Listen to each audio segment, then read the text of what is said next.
and going, and we're live on Zoom and we're live on Facebook. Cool. Welcome, guys. Awesome. We have people coming in. We have over 20 something attendees right now. I'm expecting probably around 40. But just yesterday we had like 100 something people on Facebook and Zoom at the same time. We had like 1,000 views, so it's pretty exciting. I think this content is evergreen, which means it will be timeless and be helpful for our future team leaders. Why don't you start us off, Mary? Tell us a little bit about yourself. So I'm the old one in the group. I've been in the business 16 years and have had a team, which at the time, I would say we were probably a team brokerage. So we became an independent brokerage back in 2008 and operated that way for, well, I've always operated it that way. And then 2 years ago, moved the brokerage to EXP and have continued to operate the team. We've been top 1%. I was fortunate enough in a few years ago to be named to the 101 most influential. And so that garnered us quite a bit of attention for marketing. And I've been blessed to speak and travel the country on speaking circuits, which I've loved. But my main business, I'm still in production, and my main focus is obviously running my team. We do operate a geographic farm here in North San Diego County. I'm also prior military and do focus on serving our local military families as well. I currently have a team of 10, one admin, and everything else is outsourced with our move to EXP. And, we just jumped off of our virtual team huddle there right before the call. So lots to share about my thoughts on running a team. Just to give everyone a little background, because I am old, I've actually built it, had it implode, and then started to build it again. So I have lots of experience and things that hopefully I can share, lessons I've learned that maybe, people can save making some of the mistakes that I've made over the years. And I'm just happy to be here and share what I can. Cool. Awesome. Thank you, Mary. For a lot of you guys watching this, thinking about starting teams, imploding is a very common word and theme with a lot of team leaders. And you hear a lot of people go from big to small to big to small, and a couple of times till you get it right. So, Mark, tell us a little about your history. Yes. So first off, this is not my bedroom. This is a guest room at my house that I have not yet got to. I bought a really big house like a few months ago, and that took a lot of my money. So I don't have a lot of the money to like update the rooms yet. So this was one of the kids' rooms, but the soft pink is not mine, for starters. And so my team is 18 agents. I definitely had a little bit of an implosion. And by implosion, I mean I fired 15 at one time about a year and a half ago. It was the agents that were not working and not putting in the effort because I felt like I was give, and not getting it in return. So I kind of had a breakdown, legit actually broke down out front of a Starbucks, was on my hands and knees, and I spilled my coffee and like crying, and I don't cry. It's really weird. And this guy picked me up, put his head on my head on his shoulder, said it'd be okay. And then I went back to my office and fired 15 agents. So it was okay. And it worked out. And my team now is stronger than ever. We're going to do 40 deals this month, which in San Diego, 40 deals for a team is a lot. And it's we have a team in Riverside, small team of 3. I've got a team in North County, San Diego of 2 agents. And then the rest of them are down in San Diego proper. And so same thing. The lessons learned with a team, sharing as much as I can, because even right now I've got my pen and my paper, because when you guys talk, I'm going to be taking notes because there's so much to learn and to implement. So I'm excited is just always putting stuff out there, putting value out there. And with EXP, same thing, Mary, I actually only have one admin. So I'm very agent heavy, and admin, I have one transaction coordinator, actually one agent transaction coordinator. She does a little bit TC work. And then I have one TC. So that's basically how my team is ran, and it keeps it streamlined because through EXP, we can really just focus everything. If we have any support questions, we just go into EXP world. Awesome. So a little bit of myself, Kenny Chung here in the Bay Area, mostly focused in Oakland. I had a team like my third year in the business. So like 6 or 7 years ago, had a solid four agents, but it didn't really work out. No, I was just starting off trying to figure out accountability and such.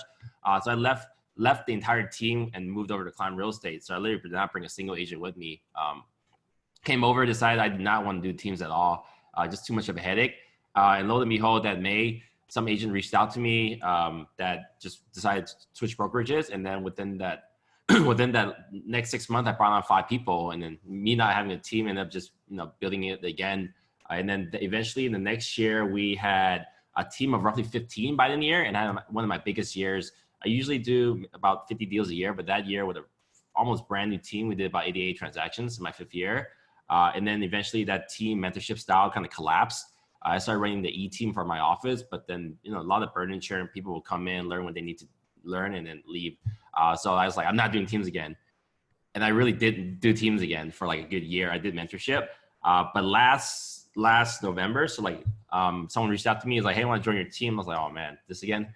But Right. then, I have a high overhead with my admin. I have one admin that I was sharing with 2 other top agents, but then the other 2 top agents went to a different brokerage. So I was stuck with a high cost. I was figuring out like, you know what, let's just do this again. Let's just build a team. And with that said, this time last year, I had about 5 agents on my team. I work with a couple of different partners in the office. That's how I'm always able to maintain the high production, even though I don't have true team members. But right now, I actually have from 5 last year, I have 17 team members right now, true team members that are all under contract with me. We do every deal together, and I'm onboarding about 3 this month. So the growth has growth. I just joined EXP after 5 years at Climb Real Estate and 4 years at a small brokerage, Michael James Real Estate. And right now, just the growth rate has been phenomenal. I've had over a dozen interviews because people are excited to see what we're doing. Cool. So that's just a little bit about me. Today, I don't really have an agenda. I've seen you speak, Mary. It was awesome, and I want to create. I've seen Mark speak many, many times in the Facebook group. So I'm sure we'll have things to say, but why don't you start it off? Like, how do you start a team? Why would someone want to start a team, Mary? Well, I think, if you've been in the business for, like you said, your 3rd year, here you are building a team. I think once people start to do quite a bit of production, it's the natural next step, right? If you are in coaching or if you go to seminars or conferences, it's always the next level in your business is to, quote, grow a team, right? And we just get programmed all the time that that's how you need to build this business, is to grow a team. And I like to say we were kind of indie before indie was cool, right? Because then it was, you start to a certain level of production, and then you start looking at what you're paying your brokerage, right? With no caps a lot of times. So you start looking at, well, I'm paying this brokerage, $70,000, $100,000 a year. Let me just go to my own brokerage. Guys, reason the root word of brokerage is broke. So I think that we've just been programmed to think that the next level is a team. And having had a team for now 12 years on and, building it and imploding, looking back, and in today's environment, I think people want to start looking to build a team. I would say you have to still focus on your own production first, because that's your highest profit margin. I mean, your highest profitability, being your own agent, is where all the money is. That's how you're going to feed your family. So starting with obviously an admin, right? When you get to a certain level, and then either showing assistant that you either pay hourly, pay per door, taking some of the leverage for yourself, or bringing on a quote unquote buyer's agent is kind of the first step, and doing it in small steps, because and I've lived it, I don't know about you guys, but the problem for me, and I am an artist, I'm not an operator, because most of us are, right? Because we have these, brand ideas and expressive, and, we're going to go do it a different way. But you really have to be an operator and have management skills in order to manage people. Because the opposite of that is adult daycare, right? And I think we've all probably experienced some adult daycare, right? So I think just taking it in small steps and small bites, because if you don't do that, you have to be in a financial position to be able to work on the business, managing the team, versus being in the business and doing your production. And that's where I think a lot of people fail. Is there's also a scalability factor, which we can talk about. I think there's a scalability factor that you have to get to a certain point very quickly in order for it to be profitable. Otherwise, you have to have money in the bank to fulfill months of business while you manage it, get it up, get it running. Because if you're trying to do both, be in and on, if you don't have the time, it can just be draining, and then you get in this downward spiral and you implode. Yeah, a lot of I guess aspiring team leaders understand that it's really hard to build a system that works, because then the people are apart, the tools you use are apart, the admin you have, and it's not a linear thing. You don't automatically, okay, I'll add this and this. So like I wouldn't be able to build what you have in your market, and people in my market would not be able to copy what I have, because it took a lot of years of breaking it down, losing this, grabbing people. I have one admin, like one direct operations, and then we have a part-time marketing assistant that's also an agent, and then we have 2 ISAs and 2 VAs. But if someone wanted to copy my team, they're not just going to go out there tomorrow and hire exactly what I have, because they don't have pieces. So the people, your team is going to be warped, and the culture is going to be built on what your personality type is like. And then like what you said earlier, I think many people want to build teams because they don't want to be out on showings or do work. They don't understand that you should not be hiring agents to work for you if you don't even have systems in place, if you've never hired an assistant, if you've never mentored someone before. You have no business hiring a buyer's agent because you have no clue what you're doing. So I think it's definitely people need to sit back and, learn and watch other people before they go in and break things. But I don't know, breaking things is kind of cool too, though. Yeah. Mark, why don't you share about, your journey, Mark? So biggest thing about it is, I would say is that I did not want to start a team. I kind of was at a conference and this girl in front of me turned around and was like, wait, who's your client? Because I had a famous client. And so we were talking, the person next to me and I were talking, and the person in front of me said, I need to know who you are. And so we started chatting and she's like, we should start a team. So I started a team, and then that kind of imploded. That was version 1. That's how I know Mary originally. Mary is not the girl. It wasn't me, by the way. It wasn't Mary. We just knew the same person. And so then that happened, and then I kind of fell into having a team. What I would say is that for anyone who wants to build a team or who has a team, I started selling, make sure your top percentage in your marketplace. I feel like you need to be a badass agent before you feel like you can lead anyone. And a badass agent, like Kenny said, does not necessarily mean you're a good leader. And like Mary said, you're not trained to lead someone doesn't mean you're going to be a good leader just because you're a good agent. I feel like I had a better skill set to train people because I actually grew up, my parents and family owned a theme park and roller rinks growing up. So I was constantly training high school kids how to do the same thing over and over again. And I'm like, man, how could I not explain the same process 12 times of how to make a pizza? Oh, I should just video it and then they could watch the video. So I said, well, how can I explain the escrow process or the listing process without explaining it to the same agent over and over? Oh, I should just video it and then put it into a training portal. And then when I have a new agent, I say, hey, go here, watch this. And then here's your test. Pass your test.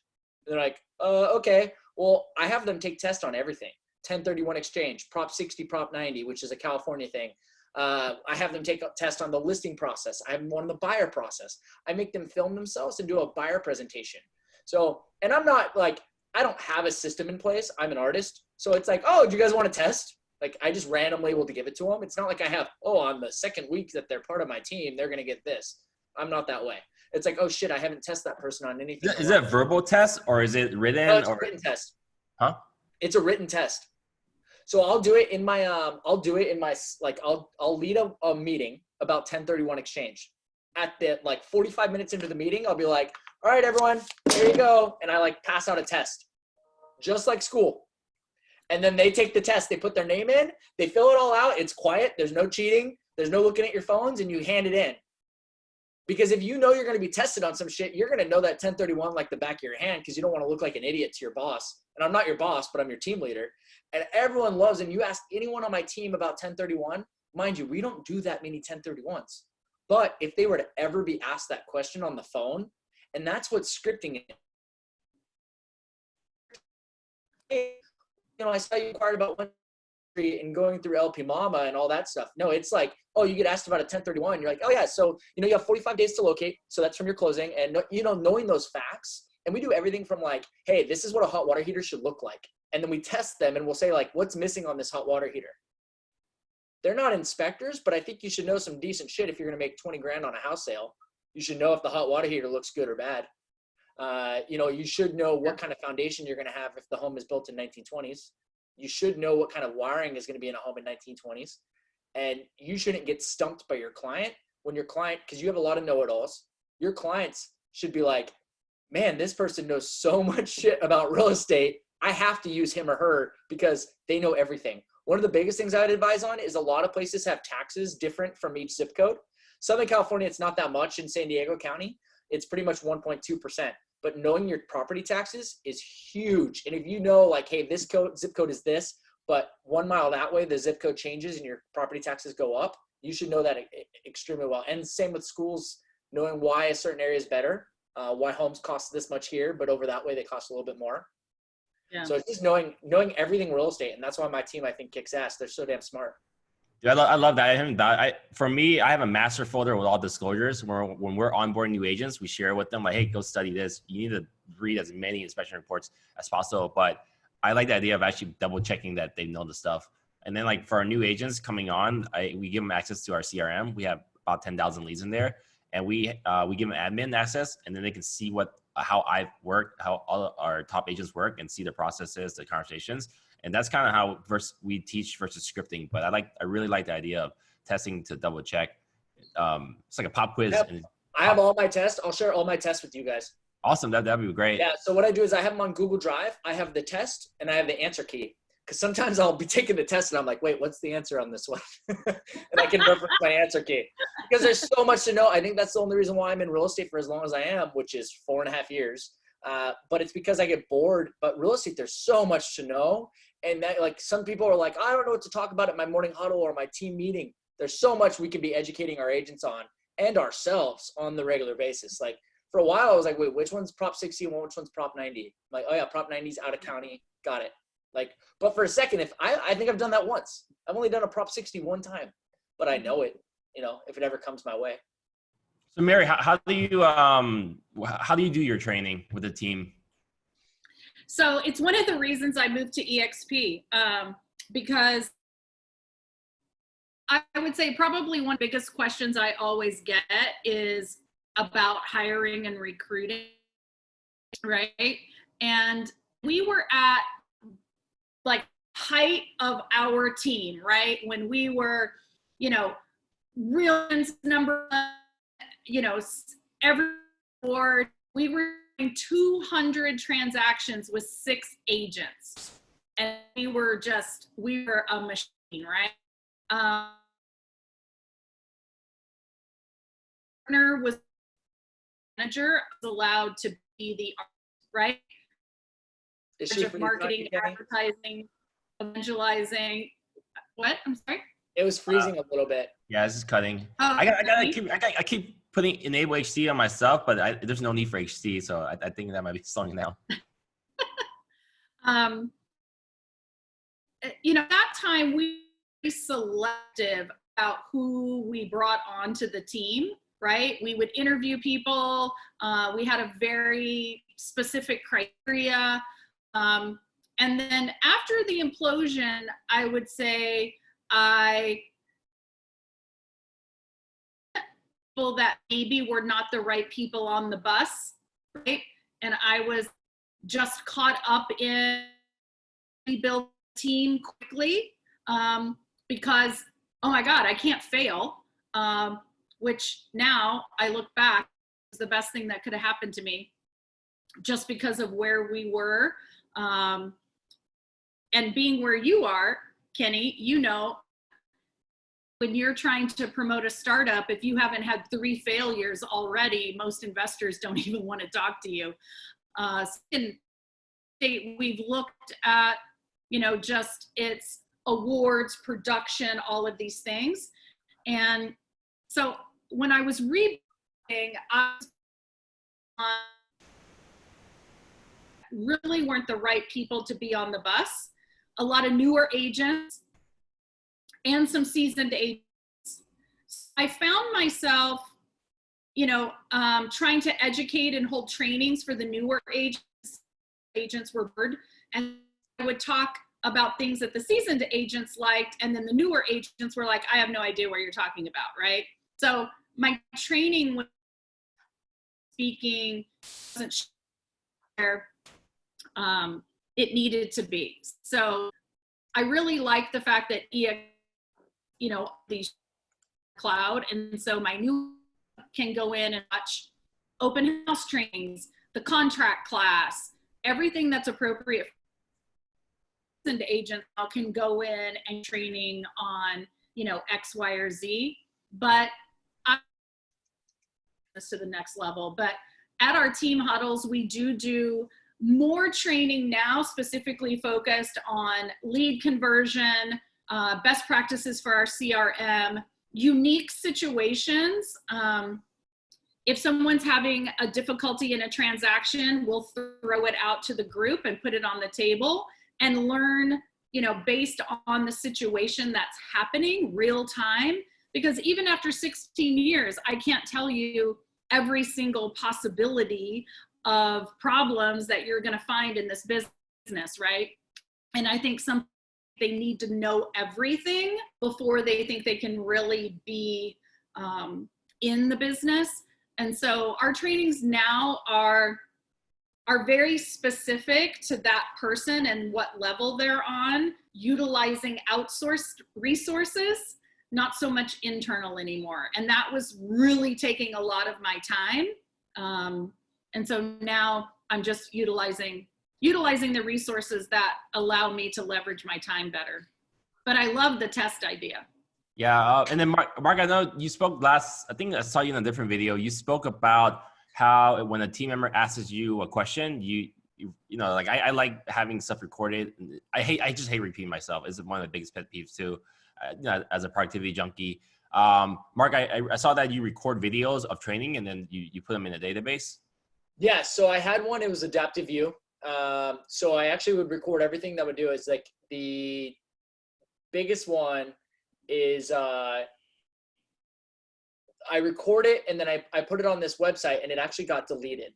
So it was a big lesson learned for myself is that all my stuff got deleted. So I'm building it back up now on my own website. I was using a third party and that's where I fell short is it ended up getting rid of all my stuff. And so I'm now re-recording a lot of things. So I did a really good huddle the other day on mindset, and I now have that uploaded into my team website. So my team is going to have a password where they'll be able to go to this. Instead of having a new website, I'm just going to put it on my actual website that my clients would go to. And they would just hit on the agent part and type in a password and they'll have access to all my videos. So that's something I'm building out now. It is very time consuming, but the thing is like every day I need to add a new video to that. So I'm coming up with the formatting. And then if someone asks me a contract question, I'm going to record the question and I'm going to record my answer and then I'm going to upload it. And then you'll be able to search by questions. And you can watch it in there. If you can't find the answer, then ask the group. And then we talk about it on our Monday, Wednesday, or Friday huddle as a whole so that everyone can learn from the situation. Yeah, I love that concept. Just curious. So for your website, how do you, what tool are you using to do the password lock? It's just Wix. It's just through my website. Oh, just Wix. Yeah. Nothing. I'm not tech savvy. For our team to it. Because when agents have a resource, it's the craziest thing to me. And this is something that people, if you're looking to build a team, resources like what Mark and Kenny are building are just crucial because, you know, I'm old school, but people will gotta minute you to death, right? When you have a team, right? Or instead of looking up the answer, they'll text you the question. It's like, no. Yep. Right? It's like, You have to be, we don't need more resources. We just need to be resourceful, is what I keep telling my team. We have all the resources we need. You just need to be more resourceful. So I think that's awesome, the way that you're recording everything and building a repository of, kind of like a frequently asked questions kind of thing, right? Yeah, and I have a sheet that's actually frequently asked questions as well. So you can really just do the Command F on that document and find any question that may have been asked. But also video, I think, goes a little bit. It's because we only have, like Mary and I, one of the biggest things that every team leader needs to focus on is profitability. I could have a sales manager that can answer all these questions, but I've got to think about profitability all the time. I don't know if I kind of cut out my internet. Just a little bit. Yeah, everyone I think in the world San is on this Diego stuff. internet. So I think we have similar styles of training. So for us, every time there's a good topic. So the way we hold our weekly team meetings on Tuesdays, it usually runs about an hour and a half.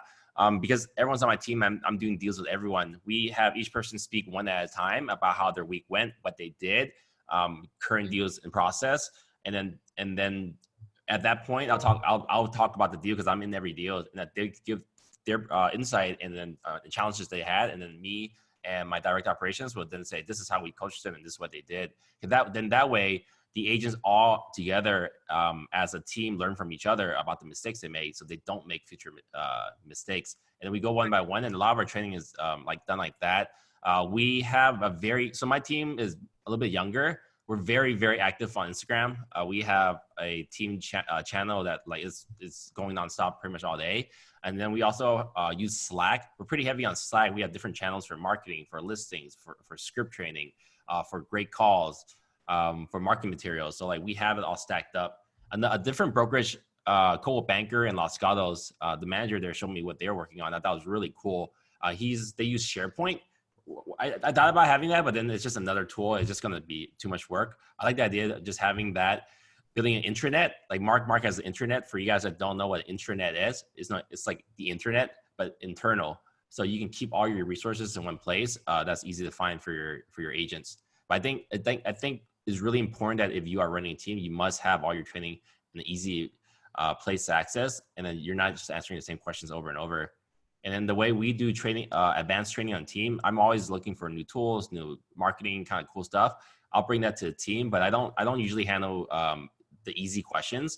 I usually will redirect. My team knows to talk to my direct operations for day-to-day contract negotiating and such. And then a lot of times if someone asks me for help on something, a lot of times I'll redirect them to their agent on my team. Because the best way to learn something really, really well is to teach it. So all the team members I have are very giving of their time because they know the better they get, they're being groomed into future team leaders, and they can build their own businesses in the future. So for my team, I run it very oddly at EXP. I tell my team my goal is to actually get them so good that they'll leave my team. I have no problem with them leaving because then it just helps me, gives me more of a highlight to bring in even newer team members all the time. That's why we've been growing so exponentially because all my team members are just really getting really successful and really powerful with their branding. Yeah, I completely agree with you. The expansion component, because before in the old model, as a team leader, you wanted your agents to be just good enough, but you didn't want them to be too good because then they wanted to go start their own team, right? And we were afraid to lose them. And that's the old way of thinking. And it's one of the reasons, quite candidly, that we imploded because my partner and I were really not on the same page about the next matriculation of our team. Okay, we've built this thing. We're doing 200 transactions, 133 million a year. We've got 6 amazing team members, but we were super protective of them too. We didn't bring a lot of people in, and they were wanting to grow. They were wanting to grow, beyond being a team member. And we didn't make changes fast enough for them.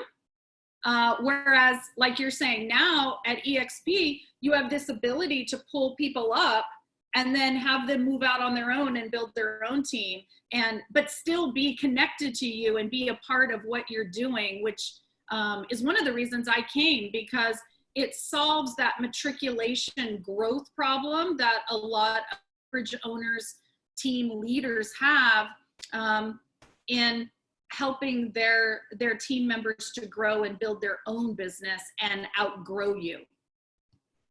Yeah, So, I mean that was one of the biggest reasons I came to EXP too, because I running the team at my office was great. They paid for ours. We were just spending like 50 grand on Zillow a month. It was pretty crazy, and it was 30 and it was 20. But like when we train the new agents, once they get good, then they'll buy their own leads. And like all the time, extra time and nurturing I did to build the agent's business, as soon as they leave, even the team, I get $0 from that, like no more.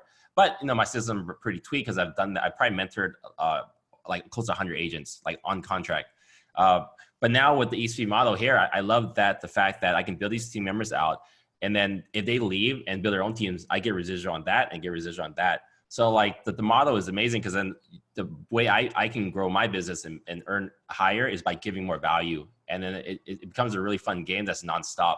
That's why like you see us on these Facebook Lives and it's Zoom, like the more you give, the more you get back. I can't measure exactly, but it's been really amazing that I've had like over a dozen conversations with people who want to join my team in the last like 1.5 months.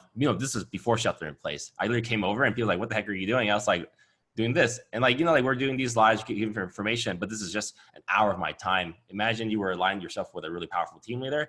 You have that, 15 hours a day of training ongoing to touching your deals. So you'll be learning a lot. Mm-hmm. And Mark, maybe you could touch on that too. Yeah, this is my 3rd interview today.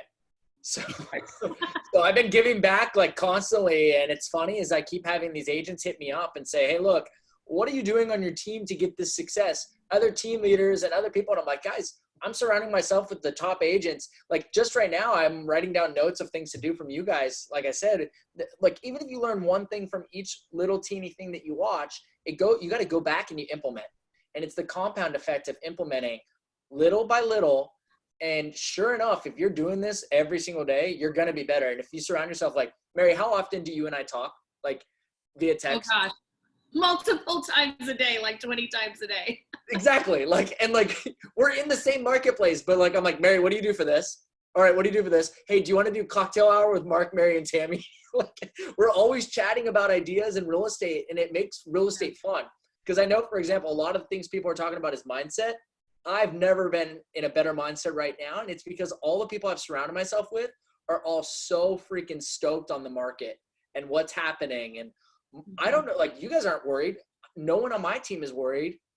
And my team is just crushing it. And it's who you surround yourself with and how much you give back and your positivity. And all of a sudden it's just like, wow, little by little, you start becoming the best.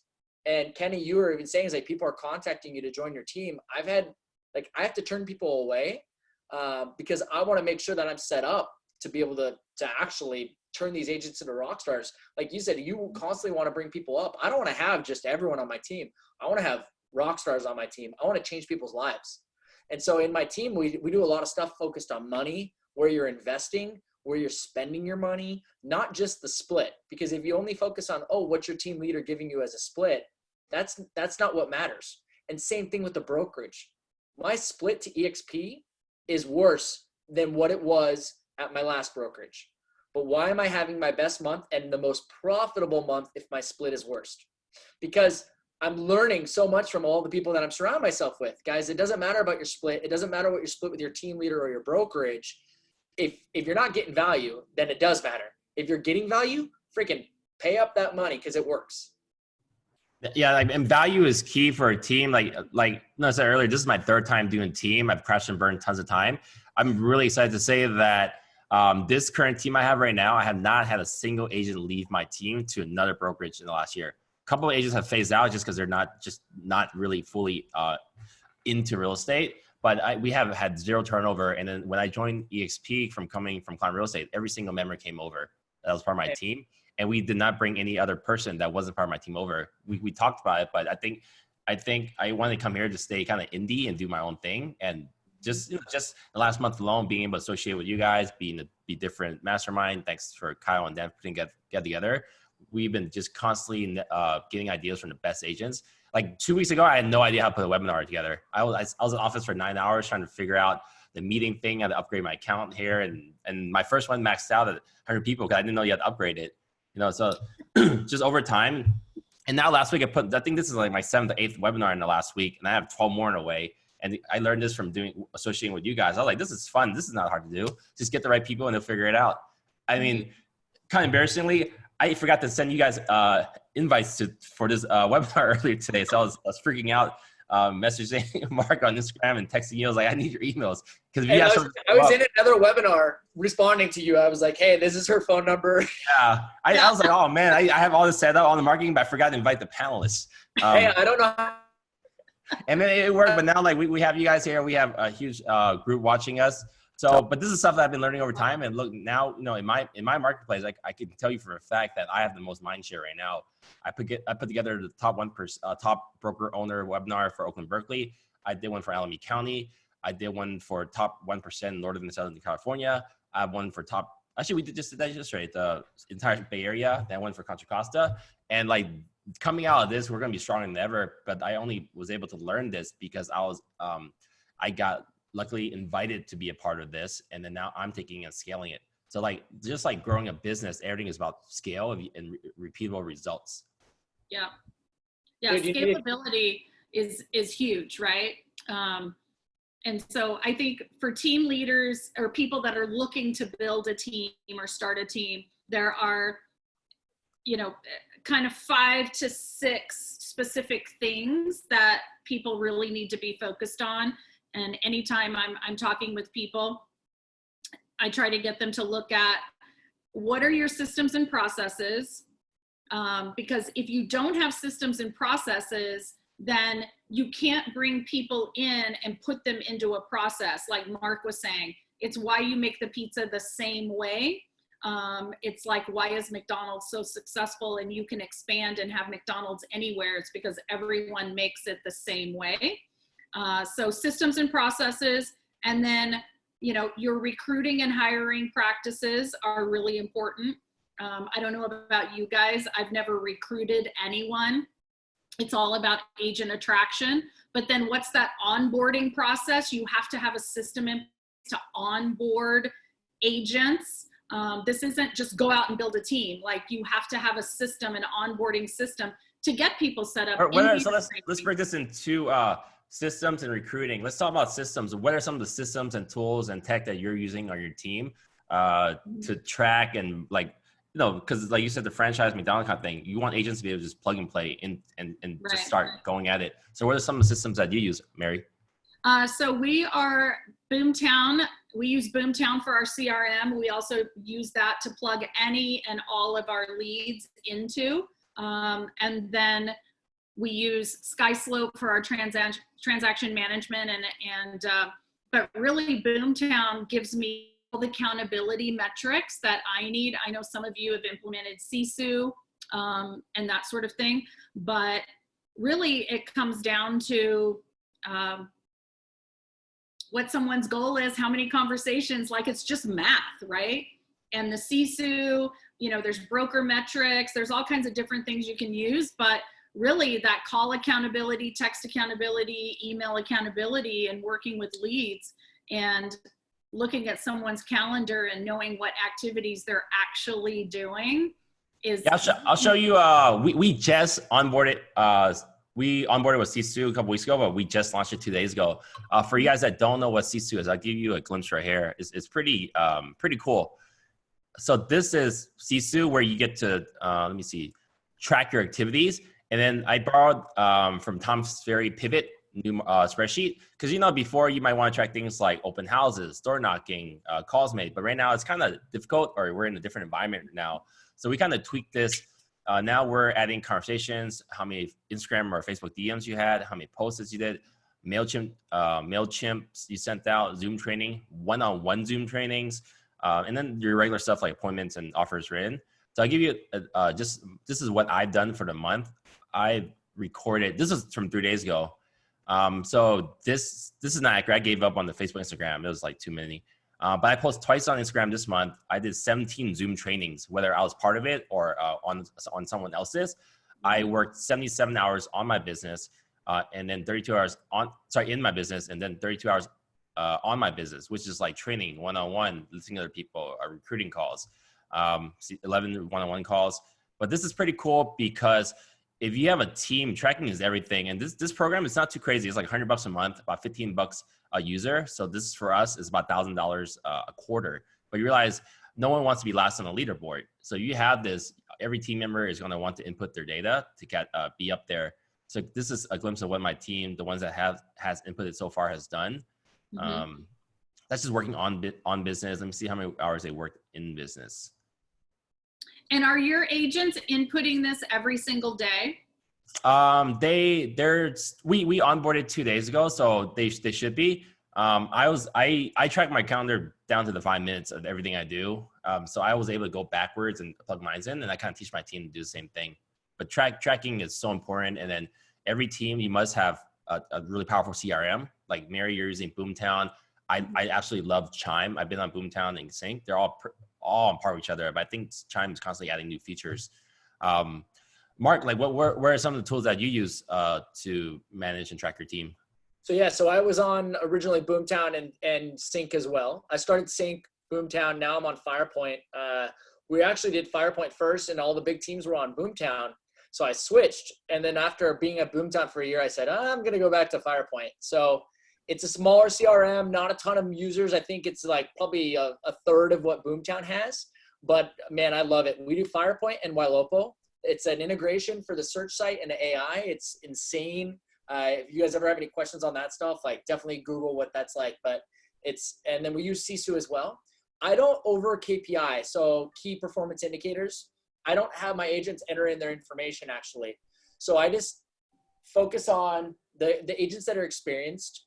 I focus on, hey, you guys need 2 appointments a day.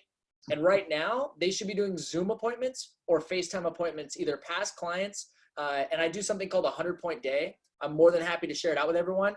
What it is you should get 100 points every single day. And if you're a new agent, you should really track that. It's a lot of prospecting. If you're an experienced agent though, I know my experienced agents don't have to call 100 people to set 2 appointments.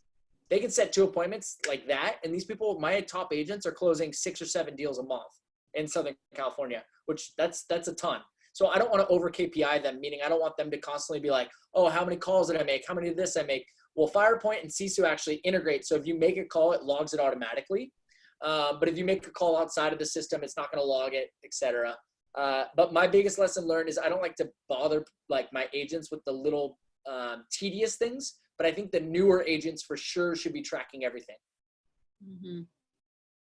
I think tracking is key. A lot of agents are trying to figure out how to do deals, but they don't realize if you're trying to do close purchases, you have to track the number of offers you're rating, and the offers goes back to the number of appointments set, which goes back to the number of calls. You don't, you got and then if you're a team leader, your agent is struggling to see why you're not doing well. You want to see where in that chain, the process that you're failing at. Maybe you're writing a lot of offers, but they're not getting accepted. Then maybe you can train in that process. Yeah, you need to up your contract game and talk to someone.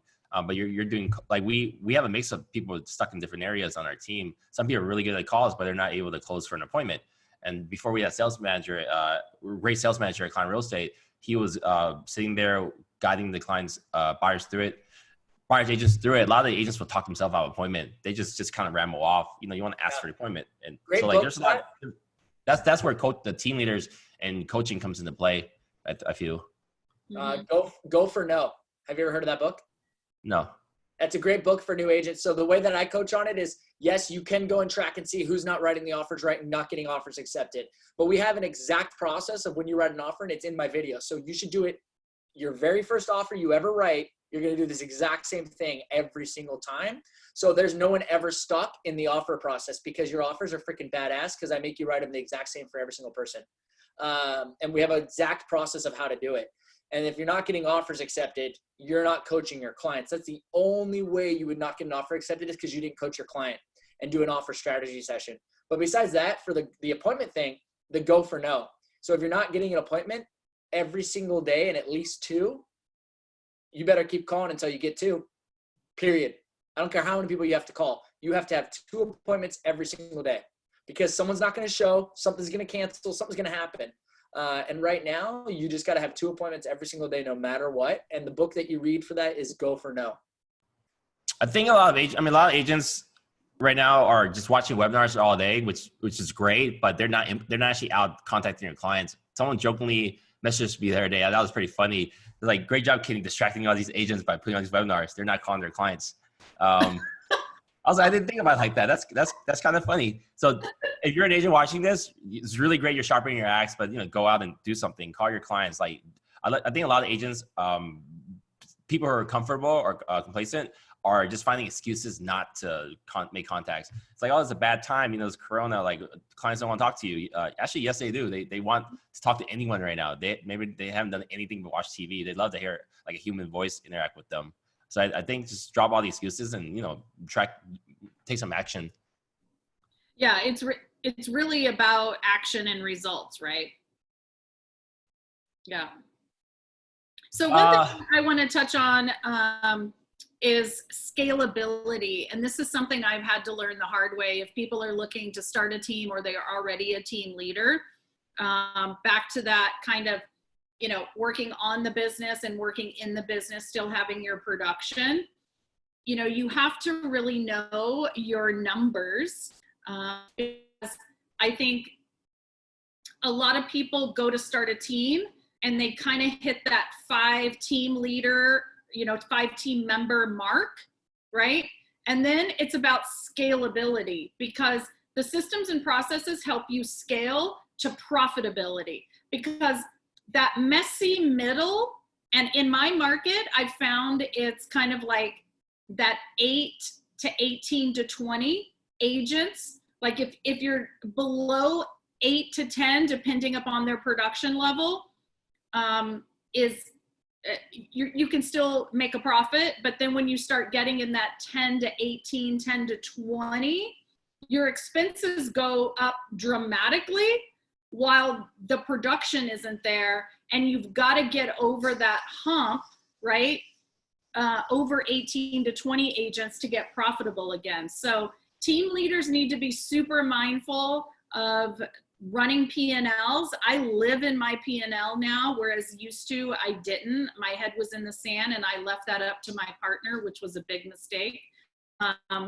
You have to know your finances, you have to know your run rates, you have to know your cash flow, you have to know the cyclical nature of your market to predict when do you need to double and triple down on certain marketing efforts to bring the leads in. But scalability, just like in your own personal business, understanding your scalability with leads to deals, the same thing you have to know about your team members in your business. How many team members does it take? And then again, to get profitable, because that messy middle is where so many people give up and say, F this, I'm going back to being an individual agent. And I hear people all the time say, you know what?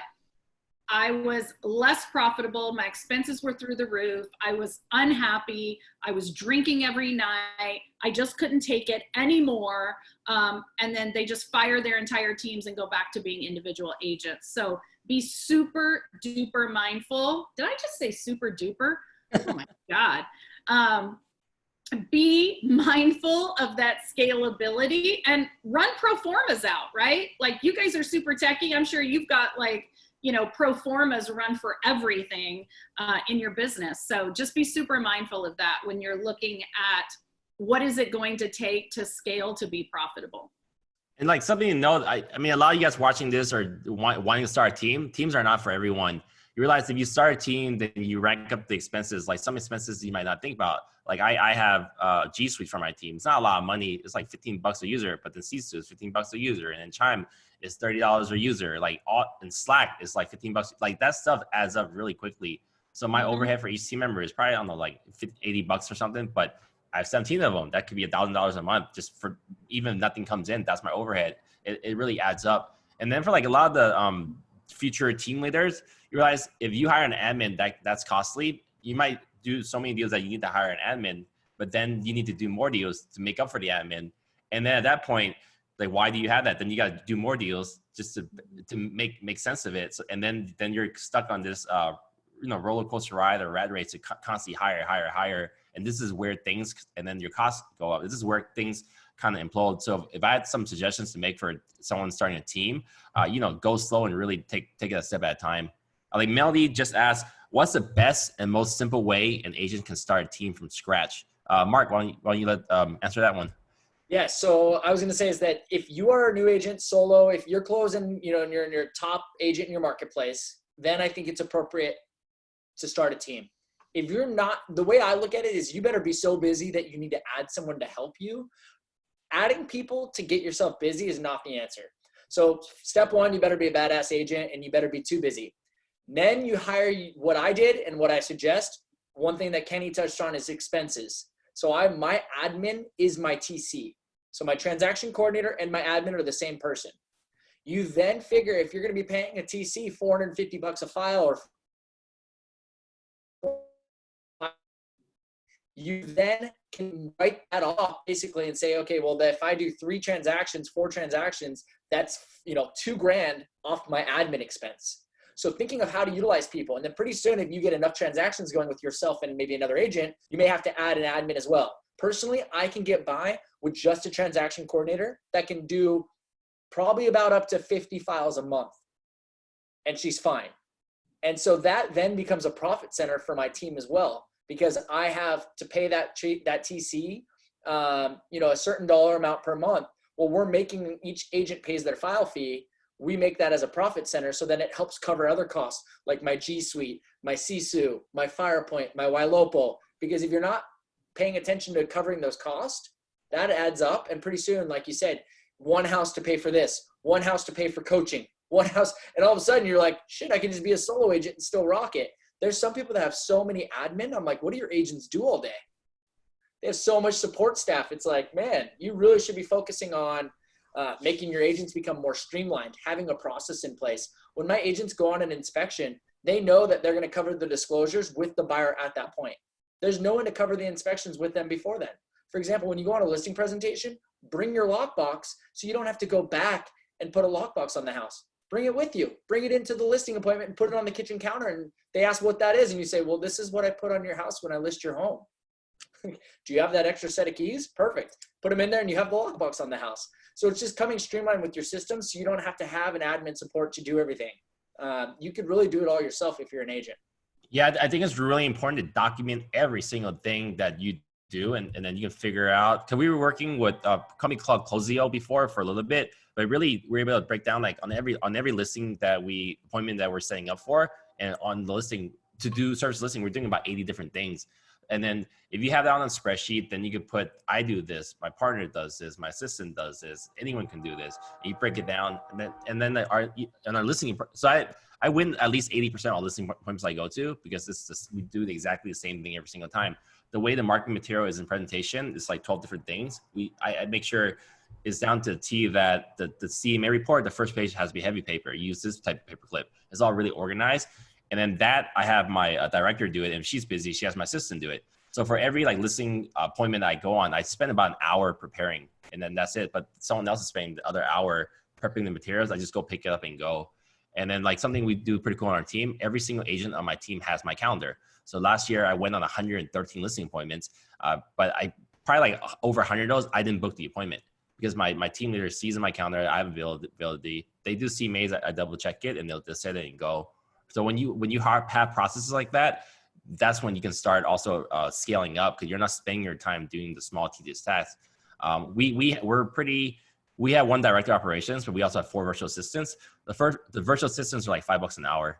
I mean, you can get, if you have the right things in place. And one of the assistants I've been with for 5 years now, I think she's at like $11 an hour, but I don't need her for 8 hours a day. I really need her for like an hour and a half to 2 hours a day. So then I found 2 other agents in my marketplace. Now we're sharing that cost, because the cost now everyone's like $3 or $4. So like find ways to team up with other people or share resources. If you're thinking of joining a team, maybe interview actual team leaders to see what has worked and hasn't worked for them.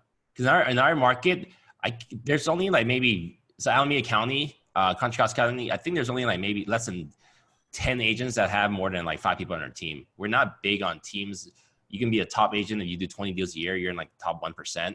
So we just don't have that much inventory to sell like larger counties like you guys. So the way we would build our teams would be much different. For sure.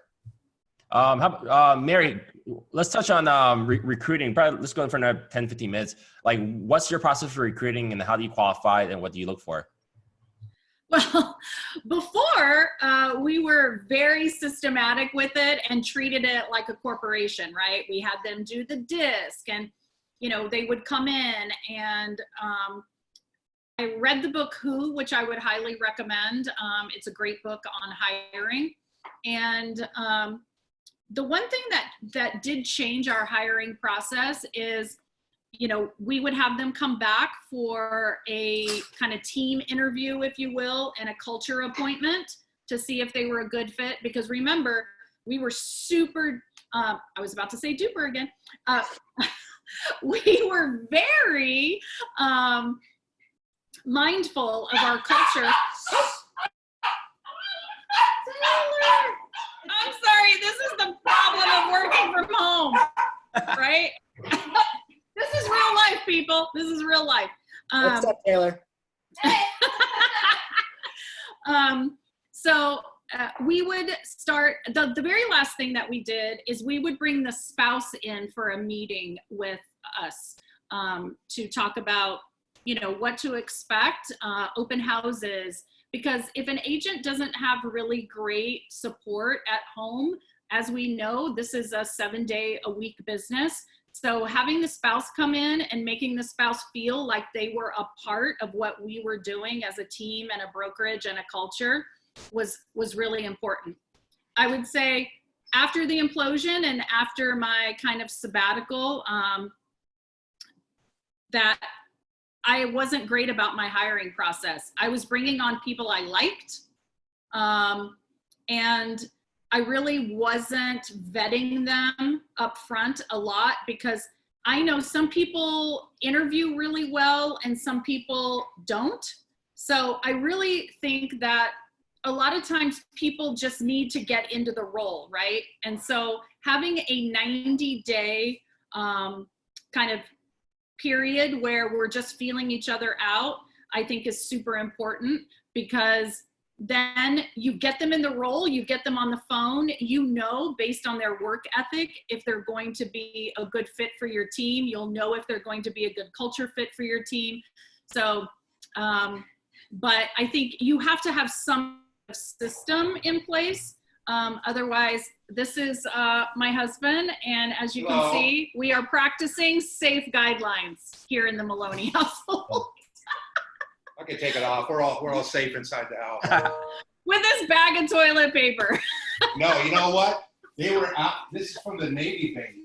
They only allow you one of these now a day. One roll of paper towels, not even a pack. That's it. That's No it. more. This is life in San Diego.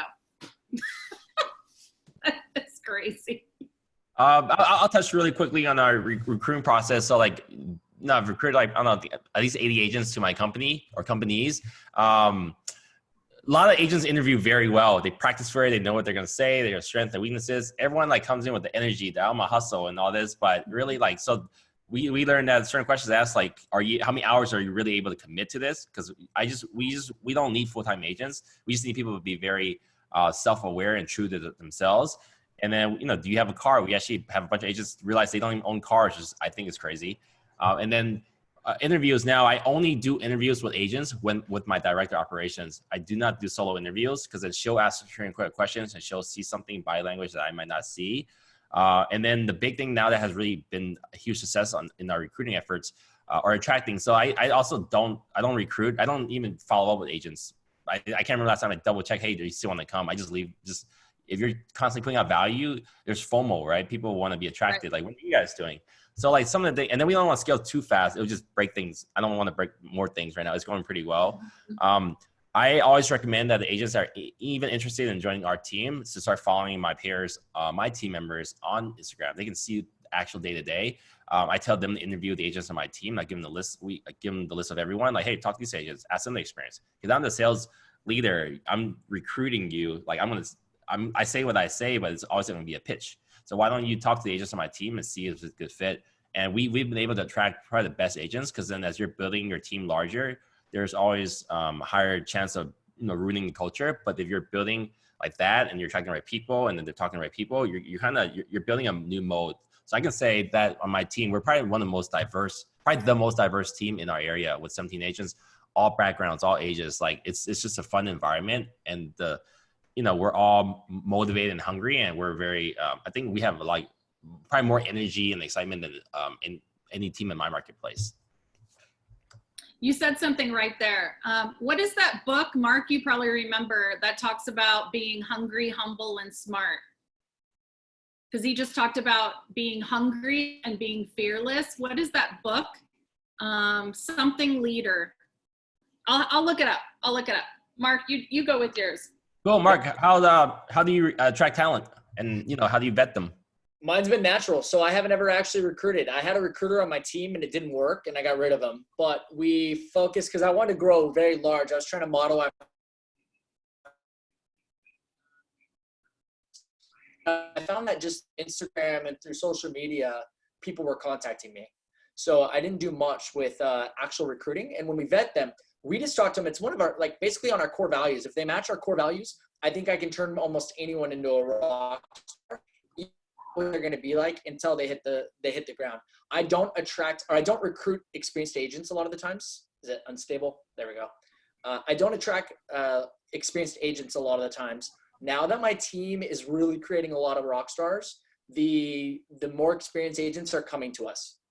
In the beginning, I only had newbies. So it was like people with less than a year in the business, maybe worked at one brokerage for 6 months, and then would join our team and then just take off. Now I'm getting top agents from brokerages move over to us. So I have 3 agents that came to our team that were at the top of their brokerage and they moved to our team. Wow. And I did not recruit them. They contacted me.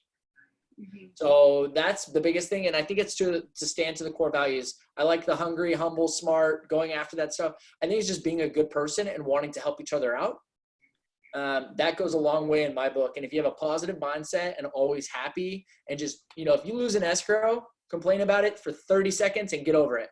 And I do not want to hear you complain about it one more time, unless it's how can I have not lost that escrow? If it's a bitching about another agent, shut up. Like I don't handle that. So yeah. Same with our team. I mean, like pretty much everything you said, we try to hold the same values on our team. We want people that are hungry, motivated, team player. I think it's like something to touch on that I mostly have recruited newbies. But if you can bring in newbies and have them have killer businesses, like I had an agent on my team with started in January. I just saw him log in here somewhere too. Dewey, he closed 17 deals in 12 months for a brand new agent. He was selling shoes at the shopping mall. Now, a GCI within over 6 figures within the first year. And their agent on my team, she's done 15 deals in April to April. Close, and we have 8 listings signed right now. So you're able to create new top producers that are newbies. You have something going on. You have the right training, and that's scalable. So like we're not at the point yet where we're attracting top talent yet, but and then the way we do it would be a little different with the EXP model. We're more like a mentorship role or something versus team, and then that's what we're kind of doing right now at EXP. I have hashtag Team Fast, which is people who do deals with me. But I filed a DBA for Fast Real Estate, and Fast Real Estate is going to be my kind of like a brokerage where I'll be able to bring people in. Here's my systems. Here's my marketing. Here's our training. We just don't need to do deals together, but I'm here to support you all the way. So then EXP is giving me a platform to use where I can grow any brokerage without any of the liability because I'm not on those deals. We have broker, and that's why my favorite thing is I knew many, many years ago when I first started a business, I would never open a brokerage. I don't want to deal with a sales manager, a bookkeeper, a front desk, and who's refilling the copier. Like none of that stuff is interesting to me, and also will kill my ROI. So here at this cloud-based brokerage, we do have a physical office space, a gorgeous one with a view of the waterfront in Jack London. But at this brokerage that we've landed at, I get to be a sales manager, be a marketing person, grow a team, and grow a brokerage, and freedom to collaborate with any agent in the United States. We're not restricted to a local franchise. Okay, this is my region. I work with these people. Now I'm able to share. There's people who are here from all over the U.S. I'm able to help them with their businesses and also help me grow my business. So that's kind of like the most exciting part. I feel like with growing a team is the possibilities are really endless. Yeah. Cool. Any last words? We just passed an hour. We still have a lot of people watching, but I want to respect people's time and cut it maybe 5 more minutes. Any last words before we go? Oh, and huge thank you, you guys. This has been really high value, high content. I think we're gonna get a lot of good comments on this on YouTube. Yeah, I think tracking everything. So, tracking and measuring, always video everything you do. Positive mindset. Know that you're probably going to have to hire 5 agents at once just to get kind of the ball rolling. And, maybe one will stay when you first start your team out.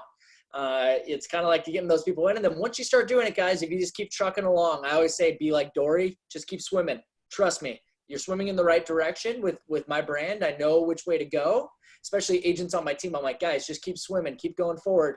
At your last brokerage, you were treading water. You feel like you're treading water right now, but I know you're going in the right direction and it's going to click.